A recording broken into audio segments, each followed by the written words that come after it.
ನಾನು ಹರ್ಷಿತಾ. ಕಾರ್ವಾಪ್ಲೇಟ್ ಚಾನೆಲ್ಗೆ ಸ್ವಾಗತ. ವಾರ್ತೆಗಳ ಮುಖ್ಯಾಂಶಗಳು. ಮಾರ್ಚ್ 10ರಿಂದ 14 ಸ್ಟಾರ್ ಚಾಯ್ಸ್ ನೃತ್ಯ ಮತ್ತು ಕಲಾ ಕೇಂದ್ರರವರಿಂದ ಕಾರವಾರ ಕಡಲ ಉತ್ಸವ. ಹೊನ್ನಾವರದ ನಿರ್ಮಾಣ ಹಂತದ ಬಂದರು ಕಾಮಗಾರಿ ಸಮೀಪ ಕಡಲಾಮೆ ಸಂಚಾರ, ಮೀನುಗಾರರ ಹೋರಾಟಕ್ಕೆ ಪುಷ್ಟಿ. ಕಾರವಾರದ ಅಂತಾರಾಷ್ಟ್ರೀಯ ಕ್ರೀಡಾಂಗಣ ಕಾಮಗಾರಿ ನೆನೆಗುದಿಗೆಗೆ. ಚಿತ್ರಕಲೆಯಲ್ಲಿ ಮಿಂಚುತ್ತಿರುವ ಮುನುಗೋಡಿನ ಹೈದ. ಕೆಲಸಕ್ಕೆ ಹೋಗಿದ್ದ ಹೆಂಡತಿ ತಡವಾಗಿ ಮನೆಗೆ ಬಂದಿದ್ದಕ್ಕೆ ಕೊಳಲಿಯಿಂದ ಕೊಚ್ಚಿ ಕೊಂದ ಗಂಡ. ವಾರ್ತೆಗಳ ವಿವರ. ಕಾರವಾರ ಸ್ಟೇಡಿಯಂ ನೋಂದಣಿಗೆ ಕೂಡದ ಕಾಲ. ಕಾರವಾರ ತಾಲೂಕಿನ ಚಿತ್ತಾಕುಲ ಗ್ರಾಮ ಪಂಚಾಯತಿ ವ್ಯಾಪ್ತಿಯ ಸಾವರ್ಪೈಯಲ್ಲಿ ಕ್ರಿಕೆಟ್ ಸ್ಟೇಡಿಯಂ ನಿರ್ಮಾಣಕ್ಕೆ ಜಾಗವೇನೂ ಮಂಜೂರಾಗಿದೆ. ಆದರೆ ಕರ್ನಾಟಕ ರಾಜ್ಯ ಕ್ರಿಕೆಟ್ ಸಂಸ್ಥೆ ಮತ್ತು ಕಂದಾಯ ಇಲಾಖೆಯ ನಡುವೆ ಒಪ್ಪಂದ ಏರ್ಪಟ್ಟು ನೋಂದಣಿಯಾಗಲು ಇನ್ನೂ ಕಾಲ ಕೂಡಿ ಬಂದಿಲ್ಲ. ಗ್ರಾಮದ 11 ಎಕರೆ 34 ಗುಂಟೆ ಗೋಮಾಳದಲ್ಲಿ ಅಂತಾರಾಷ್ಟ್ರೀಯ ಮಟ್ಟದ ಸ್ಟೇಡಿಯಂ ನಿರ್ಮಾಣ ಮಾಡಲು ಉದ್ದೇಶಿಸಲಾಗಿದೆ.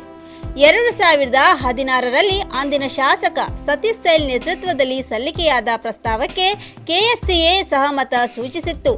ಸ್ಥಳ ಪರಿಶೀಲನೆ ನಡೆಸಿದ್ದ ಸಂಸ್ಥೆಯ ಅಧಿಕಾರಿಗಳು ಸ್ಟೇಡಿಯಂ ನಿರ್ಮಾಣಕ್ಕೆ ಇಚ್ಛೆ ವ್ಯಕ್ತಪಡಿಸಿ ಅನುದಾನವನ್ನು ನಿಗದಿ ಮಾಡಿದ್ದರು. ಅಂದಿನ ಕಂದಾಯ ಸಚಿವ ಆರ್.ವಿ. ದೇಶಪಾಂಡೆ ಜಮೀನನ್ನು ಮಂಜೂರು ಮಾಡಿಸಿಕೊಟ್ಟಿದ್ದರು. ಕ್ರೀಡಾಂಗಣ ನಿರ್ವಹಣಾ ಸಮಿತಿಯಲ್ಲಿ ಜಿಲ್ಲಾಧಿಕಾರಿ ಹಾಗೂ ಸ್ಥಳೀಯ ಶಾಸಕರು ಸದಸ್ಯರಾಗಿರಬೇಕು ಎಂದು ಜಿಲ್ಲಾಡಳಿತ ಷರತ್ತು ವಿಧಿಸಿತ್ತು.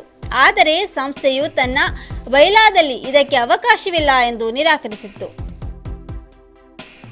ಈ ಬಗ್ಗೆ ಸಂಪುಟ ಸಭೆಯಲ್ಲೂ ಚರ್ಚಿಸಿ ಷರತ್ತನ್ನು ಹಿಂಪಡೆದು ಕೆಎಸ್ಸಿಎಗೆ ತಿಳಿಸಲಾಗಿತ್ತು. ಅಷ್ಟರಲ್ಲಿ ರಾಜ್ಯ ಸರ್ಕಾರ ಬದಲಾಯಿತು. ಬಳಿಕ ಒಡಂಬಡಿಕೆಯ ವಿಚಾರದಲ್ಲಿ ಯಾವುದೇ ಪ್ರಗತಿಯಾಗಿಲ್ಲ. ಈ ನಡುವೆ ಕಾಮಗಾರಿಗಾಗಿ ಮನೆಗಳನ್ನು ತೆರವು ಮಾಡಬೇಕು, ಕಲ್ಲುಗಳ ತೆರವಿಗೆ ಸ್ಫೋಟಕ ಬಳಸಲಾಗುತ್ತದೆ ಎಂಬ ವದಂತಿಗಳು ಸ್ಥಳೀಯರನ್ನು ಆತಂಕಕ್ಕೆ ಗುರಿ ಮಾಡಿತು. ಈ ಬಗ್ಗೆ ಮಾಹಿತಿ ಕಲೆ ಹಾಕಿದ ಸ್ಥಳೀಯ ಕೆಲವು ಯುವಕರು ತಮ್ಮ ಅನುಮಾನಗಳನ್ನು ಬಗೆಹರಿಸಿಕೊಂಡು ಸ್ಟೇಡಿಯಂ ನಿರ್ಮಾಣಕ್ಕೆ ಒಲವು ತೋರುತ್ತಿದ್ದಾರೆ. ಇಲ್ಲಿ ಸ್ಟೇಡಿಯಂ ನಿರ್ಮಾಣವಾದರೆ ಇಡೀ ಕಾರವಾರದ ಚಿತ್ರಣವೇ ಬದಲಾಗಲಿದೆ. ಸ್ಥಳೀಯವಾಗಿ ಹಲವು ರೀತಿಯಲ್ಲಿ ಅಭಿವೃದ್ಧಿ ಕಾಮಗಾರಿಗಳಾಗುತ್ತವೆ. ಪ್ರತ್ಯಕ್ಷ ಹಾಗೂ ಪರೋಕ್ಷವಾಗಿ ಉದ್ಯೋಗಾವಕಾಶಗಳು ಹೆಚ್ಚುತ್ತವೆ ಎಂದು ಸ್ಥಳೀಯ ನಿವಾಸಿ ಉಪೇಂದ್ರ ಸಂತೋಷ್ ಗೋವೇಕರ್ ವಿಶ್ವಾಸ ವ್ಯಕ್ತಪಡಿಸುತ್ತಾರೆ. ಅಂಕೋಲಾದಲ್ಲಿ ವಿಮಾನ ನಿಲ್ದಾಣವಾಗುತ್ತದೆ. ಇಲ್ಲಿ ಸ್ಟೇಡಿಯಂ ನಿರ್ಮಾಣವಾದರೆ ಇಡೀ ಪ್ರದೇಶದ ಅಭಿವೃದ್ಧಿಗೆ ಸಾಧ್ಯವಾಗುತ್ತದೆ. ಇಂತಹ ಅವಕಾಶವನ್ನು ನಾವು ಕಳೆದುಕೊಳ್ಳಬಾರದು ಎಂದು ಮಾಜಿ ಶಾಸಕ ಸತೀಶ್ ಸೈಲ್ ಸ್ಪಷ್ಟಪಡಿಸಿದ್ದಾರೆ.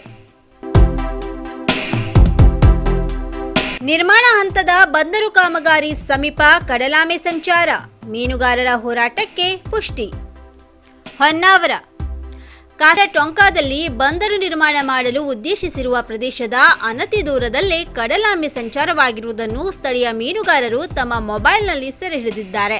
ಇದರಿಂದಾಗಿ ಈ ಪ್ರದೇಶ ಜಲಚರಗಳು ವಾಸಿಸುವ ಸ್ಥಳ ಎನ್ನುವ ಮೀನುಗಾರರ ವಾದಕ್ಕೆ ಪುಷ್ಟಿ ಸಿಕ್ಕಂತಾಗಿದೆ. ಕಳೆದ 1 ತಿಂಗಳಿನಿಂದ ಮೀನುಗಾರರು ಬಂದರು ಕಾಮಗಾರಿ ವಿರೋಧಿಸಿ ಕಾಸರಗೋಡ ಟೊಂಕಾ ಸಮೀಪ ನಡೆಸುತ್ತಿರುವ ಹೋರಾಟಕ್ಕೆ ಅಧಿಕಾರಿಗಳು ತಲೆ ಕೆಡಿಸಿಕೊಂಡಿಲ್ಲ. ಈ ಬಂದರು ನಿರ್ಮಾಣದಿಂದ ಮೀನುಗಾರಿಕೆಗೆ ಸಂಕಷ್ಟ ಎದುರಾಗಲಿದೆ. ಜಲಚರಗಳು ವಾಸಿಸುವ ಸ್ಥಳ ಎಂದು ಸ್ಥಳೀಯರು ಈ ಹಿಂದಿನಿಂದಲೂ ಹೇಳುತ್ತಾ ಬಂದಿದ್ದರೂ ಕ್ಯಾರೆ ಅನ್ನದೇ ಅಧಿಕಾರಿಗಳಿಗೆ ಕಳೆದ 15 ದಿನದ ಹಿಂದೆ ಕಡಲಾಮೆ ಮೊಟ್ಟೆ ದೊರೆತಾಗ ಇರುಸು ಮುರುಸಾಗಿತ್ತು. ಆದರೆ ಮೊಟ್ಟೆ ಬೇರೆ ಭಾಗದಿಂದ ತಂದು ಇಟ್ಟಿರಬಹುದೆನ್ನುವ ಸಮಜಾಯಿಸಿ ನೀಡಲು ಮುಂದಾಗಿದ್ದರು. ಇನ್ನು ಕೆಲವೇ ದಿನದಲ್ಲಿ ಬಂದರು ನಿರ್ಮಾಣ ಬಗ್ಗೆ ಸ್ಥಳಕ್ಕೆ ಭೇಟಿ ನೀಡಿ ಸಮಸ್ಯೆಗೆ ಪರಿಹಾರ ನೀಡುವುದಾಗಿ ಜಿಲ್ಲಾ ಉಸ್ತುವಾರಿ ಸಚಿವ ಶಿವರಾಮ್ ಹೆಬ್ಬಾರ್ ಹೇಳಿದ್ದರು. ಕಳೆದ ವಾರ ಬಂದರು ಕಾಮಗಾರಿ ಸ್ಥಗಿತಗೊಳಿಸುವಂತೆ ಬೃಹತ್ ಪಾದಯಾತ್ರೆಯನ್ನು ಮೀನುಗಾರರು ಕೈಗೊಂಡಿದ್ದರು.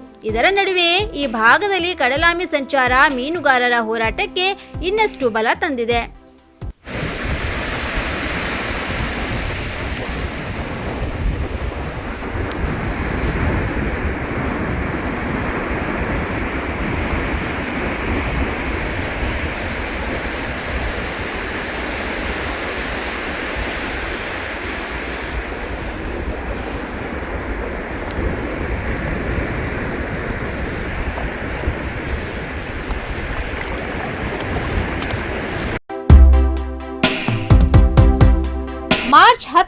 14 ಸ್ಟಾರ್ ಚಾಯ್ಸ್ ನೃತ್ಯ ಮತ್ತು ಕಲಾ ಕೇಂದ್ರದವರಿಂದ ಕಾರವಾರ ಕಡಲ ಉತ್ಸವ. ಕಾರವಾರದ ರವೀಂದ್ರನಾಥ್ ಟಾಗೋರ್ ಕಡಲ ತೀರದಲ್ಲಿ ಸ್ಟಾರ್ ಚಾಯ್ಸ್ ನೃತ್ಯ ಮತ್ತು ಕಲಾ ಕೇಂದ್ರ ಕಾರವಾರ ಇದರ 13ನೇ ವಾರ್ಷಿಕೋತ್ಸವ ಸಮಾರಂಭ ನಿಮಿತ್ತ ಮಾರ್ಚ್ 10ರಿಂದ 14ರವರೆಗೆ ಕಾರವಾರ ಕಡಲ ಉತ್ಸವ 2021 ಸಾಂಸ್ಕೃತಿಕ ಕಾರ್ಯಕ್ರಮ ಹಮ್ಮಿಕೊಳ್ಳಲಾಗಿದೆ.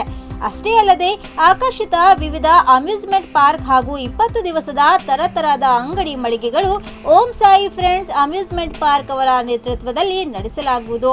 ಕಾರ್ಯಕ್ರಮದ ಗೌರವಾಧ್ಯಕ್ಷೆ ಸನ್ಮಾನ್ಯ ಅಂಕೋಲ ಕಾರವಾರ ಕ್ಷೇತ್ರದ ಶಾಸಕಿ ರೂಪಾಲಿ ಎಸ್ ನಾಯ್ಕ್ ರವರು ಕಾರ್ಯಕ್ರಮವನ್ನು ಉದ್ಘಾಟಿಸಲಿದ್ದಾರೆ. ಅಧ್ಯಕ್ಷತೆಯನ್ನು ಕಾರವಾರ ನಗರಸಭೆ ಕಾರ್ಯಾಲಯದ ಅಧ್ಯಕ್ಷರಾದ ಡಾಕ್ಟರ್ ಪಿಕಳೆಯವರು ವಹಿಸಲಿದ್ದಾರೆ. ಮುಖ್ಯ ಅತಿಥಿಗಳಾಗಿ ನಗರಸಭಾ ಕಾರ್ಯಾಲಯ ಉಪಾಧ್ಯಕ್ಷರಾದ ಪ್ರಕಾಶ್ ಪಿ ನಾಯ್ಕ್ ಹಾಗೂ ಉತ್ತರ ಕನ್ನಡ ಜಿಲ್ಲಾ ಹರಿಕತ್ರ ಮಹಾಸಂಘದ ಅಧ್ಯಕ್ಷರಾದ ಗಣಪತಿ ಉಳ್ವೇಕರ್, ಕರಾವಳಿ ಮುಂಜಾವಿನ ಉಪಸಂಪಾದಕರು ಟಿಬಿ ಹರಿಕಂತ್ರ ಅವರು ವಹಿಸಲಿದ್ದಾರೆ. ಹಾಗೆ ಹಲವಾರು ರಾಷ್ಟ್ರಮಟ್ಟದ ಕಲಾವಿದರು, ಟಿವಿ ರಿಯಾಲಿಟಿ ಶೋ ಕಲಾವಿದರು ಬಂದು ಸಾಂಸ್ಕೃತಿಕ ರಸದೌತಣವನ್ನು ನೀಡಲಿದ್ದಾರೆ. ಕೆಲಸಕ್ಕೆ ಹೋಗಿದ್ದ ಹೆಂಡತಿ ತಡವಾಗಿ ಮನೆಗೆ ಬಂದಿದ್ದಕ್ಕೆ ಕೊಡಲಿಯಿಂದ ಕೊಚ್ಚಿಕೊಂದ ಗಂಡ. ಜೊಯ್ಡಾ ಕೆಲಸಕ್ಕೆ ಹೋಗಿದ್ದ ಹೆಂಡತಿ ಮನೆಗೆ ತಡವಾಗಿ ಬಂದಿದ್ದಕ್ಕೆ ಆಕೆಯ ಶೀಲದ ಮೇಲೆ ಅನುಮಾನಗೊಂಡ ಗಂಡ ಆಕೆಯನ್ನು ಕೊಚ್ಚಿ ಕೊಲೆ ಮಾಡಿದ ಅಮಾನವೀಯ ಪ್ರಕರಣವೊಂದು ನಡೆದಿದೆ. ಪಲ್ಲವಿ ಪ್ರಕಾಶ್ ಕಟ್ಟಿಮುನಿ 29 ವರ್ಷ ಮೃತಪಟ್ಟ ಮಹಿಳೆ. ಆಕೆಯ ಪತಿ ಪ್ರಕಾಶ್ ಕೊಲೆ ಆರೋಪಿ. ಉತ್ತರ ಕನ್ನಡ ಜಿಲ್ಲೆಯ ಜೊಯ್ಡಾದ ಗಣೇಶ್ ಗುಡಿಯ ಮಣಿ ಕ್ಯಾಂಪ್ನಲ್ಲಿ ಈ ಕೊಲೆ ನಡೆದಿದೆ.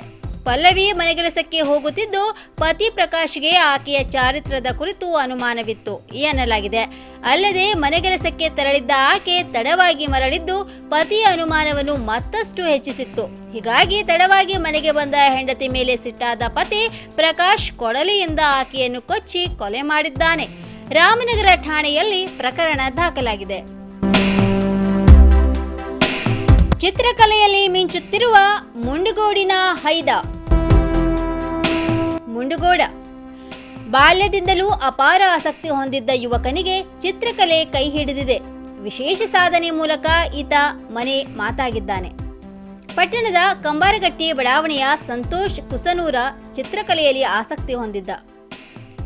ಮನೆಯ ಆರ್ಥಿಕ ಪರಿಸ್ಥಿತಿಯಿಂದ ಯಾವುದೇ ಸ್ಪರ್ಧೆಗಳಲ್ಲಿ ಭಾಗವಹಿಸಲಾಗಲಿಲ್ಲ.